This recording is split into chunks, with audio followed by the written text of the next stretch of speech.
शनिदेव की व्रत कथा। एक समय स्वर्गलोक में सबसे बड़ा कौन के प्रश्न पर 9 ग्रहों में वाद विवाद हो गया। विवाद इतना बड़ा कि परस्पर भयंकर युद्ध की स्थिति बन गई। निर्णय के लिए सभी देवता देवराज इंद्र के पास पहुंचे और बोले, हे देवराज, आपको निर्णय करना होगा कि हम में से सबसे बड़ा कौन है। देवताओं का प्रश्न सुनकर देवराज इंद्र उलझन में पड़ गए। इंद्र बोले, इस प्रश्न का उत्तर देने में मैं असमर्थ हूँ। हम सभी पृथ्वीलोक में उज्जैनी नगरी में राजा विक्रमादित्य के पास चलते हैं। देवराज इंद्र सहित सभी ग्रह उज्जैनी नगरी पहुंचे। महल में पहुंचकर जब देवताओं ने उनसे अपना प्रश्न पूछा तो राजा विक्रमादित्य भी कुछ देर के लिए परेशान हो उठे, क्योंकि सभी देवता अपनी अपनी शक्तियों के कारण महान थे। किसी को भी छोटा या बड़ा कह देने से उनके क्रोध के प्रकोप से भयंकर हानि पहुंच सकती थी। अचानक राजा विक्रमादित्य को एक उपाय सोचा। उन्होंने विभिन्न धातुओं स्वर्ण, रजत, चांदी, कांसा, ताम्र, सीसा, रांगा, जस्ता, अभ्रक व लोहे के 9 आसन बनवाए। धातुओं के गणों के अनुसार सभी आसनों को एक दूसरे के पीछे रखवाकर उन्होंने देवताओं को अपने अपने सिंहासन पर बैठने को कहा।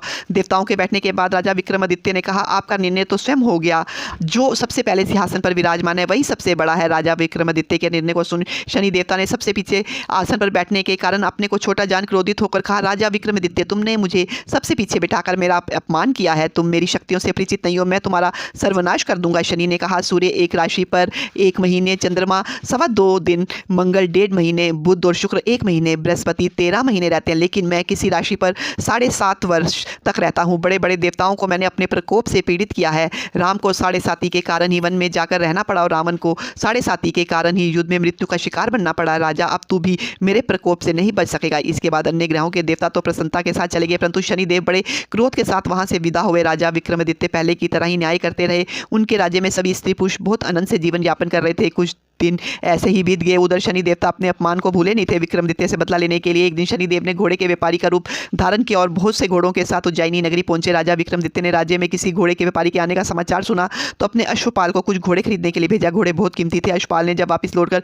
इस संबंध में बताया तो राजा विक्रमादित्य ने स्वयं आकर एक सुंदर व शक्तिशाली घोड़े को पसंद किया। घोड़े की चाल देखने के लिए राजा उस घोड़े पर सवार हुए तो वह घोड़ा बिजली की गति से दौड़ पड़ा। तेजी से दौड़ता हुआ राजा को दूर एक जंगल में ले गया और फिर राजा को वहां गिराकर जंगल से कहीं गायब हो गया। राजा अपने नगर को लौटने के लिए जंगल में भटकने लगा, लेकिन उन्हें लौटने का कोई रास्ता नहीं मिला। राजा को भूख प्यास लग गई। बहुत घूमने पर उसे एक चरवाहा मिला। राजा ने उससे पानी मांगा। पानी पीकर राजा ने उस चरवाहे को अपनी अंगूठी दे दी। फिर उससे रास्ता पूछकर वह जंगल से निकलकर पास के नगर में पहुंचा। राजा ने एक सेठ की दुकान पर बैठकर कुछ देर आराम किया। उस सेठ ने राजा से बातचीत की तो राजा ने उसे बताया कि मैं उज्जैनी नगरी से आया हूं। राजा के कुछ देर दुकान पर बैठने से सेठ जी की बहुत बिक्री हुई। सेठ ने राजा को बहुत भाग्यवान समझा और खुश होकर उसे अपने भोजन करने के लिए ले गए। सेठ के घर में सोने का एक हार खूंटी पर लटका हुआ था। राजा को उस कमरे में छोड़कर सेठ कुछ देर के लिए बाहर गया। तभी एक आश्चर्यजनक घटना घटी। राजा के देखते देखते सोने के उस हार को खूंटी निकल गई। सेठ ने कमरे में लौटकर हार को गायब देखा तो उस चोरी का संदेह राजा पर ही क्योंकि उस कमरे में राजा ही अकेला बैठा था। सेठ ने अपने नौकरों से कहा कि इस परदेसी को रस्सियों से बांधकर नगर के राजा के पास ले चलो। राजा विक्रमादित्य से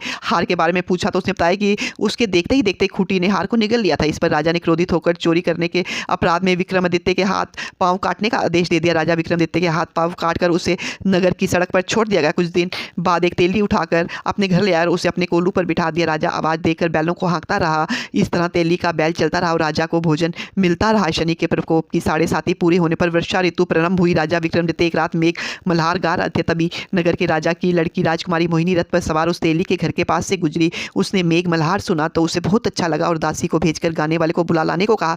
दासी ने लौटकर राजकुमारी को अपंग राजा के बारे में सब कुछ बता दिया। राजकुमारी उसके मेघ मल्हार से बहुत मोहित हुई था। उसने सब कुछ जानकर भी अपंग राजा से विवाह करने का निश्चय कर लिया।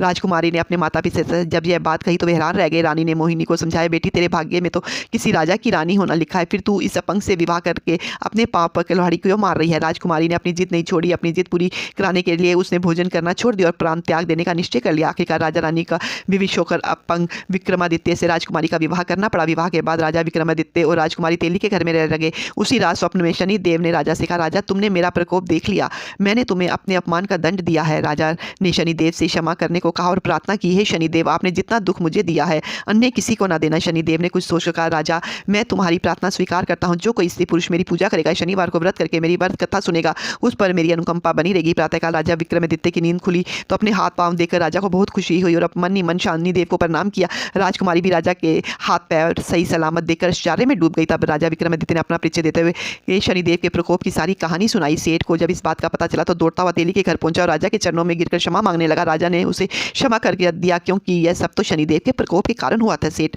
राजा को अपने घर ले गया और उसे भोजन कराया। भोजन कराने के बाद वहाँ एक आश्चर्यजनक घटना घटी। सबके देखते देखते उस खूंटी ने हार उगल दिया। सेठ जी ने अपनी बेटी का विवाह भी राजा के साथ कर दिया और बहुत से स्वर्ण आभूषण धन आदि देकर राजा को विदा किया। राजा विक्रमादित्य राजकुमारी मोहिनी और सेठ की बेटी के साथ उज्जैनी पहुंचे तो नगर वासियों ने हर्ष से उनका स्वागत किया। अगले दिन राजा विक्रमादित्य ने पूरे राज्य में घोषणा कराई कि शनिदेव सब देवों में सर्वश्रेष्ठ हैं। प्रत्येक स्त्री पुरुष शनिवार को उनका व्रत करें और व्रत कथा अवश्य सुने। राजा विक्रमादित्य की घोषणा से शनिदेव बहुत प्रसन्न हुए। शनिवार का व्रत करना और व्रत कथा सुनने के कारण सभी लोगों की मनोकामनाएं शनिदेव की अनुकंपा से पूरी होने लगी। सभी लोग आनंद पूर्वक रहने लगे। शनिदेव महाराज जी की जय। इस वीडियो को लाइक एंड सब्सक्राइब जरूर कीजिए।